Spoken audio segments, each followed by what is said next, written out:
So a lot of organisations say to me, but Maureen, we've done unconscious bias training and our numbers haven't shifted.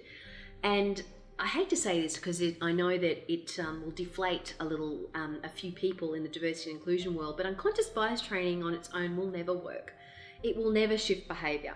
In fact, the most recent research clearly indicates that unconscious bias training on its own can actually make the situation worse. Why? Well, think about it logically. If I'm walking around blindly doing things that show that I have a bias or that indicate a bias, but I'm unaware of it, and then suddenly I do a course and I become aware of it, what is human nature? So I'm assuming that most people are good people, they don't want to hurt someone else, so now I know that I might do the wrong thing vis-a-vis someone else, but I'm not quite sure what to do.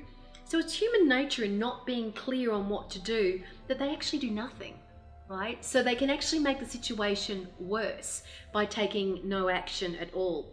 And it's interesting, if you look at the global research right now, you see big organizations like Google who publicly talked about the fact that they've put nearly 50,000 people through unconscious bias training.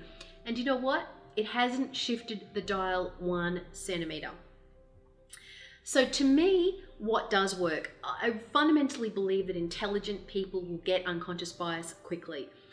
Diagnosing their bias and making them identify every bias will make no difference because you'll never identify everything. Let's just accept that we're all biased, full stop. Let's move on from that. Let's get to the practical.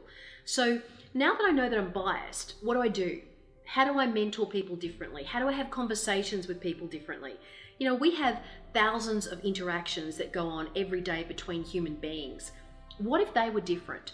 What if I was more conscious about getting it right the first time?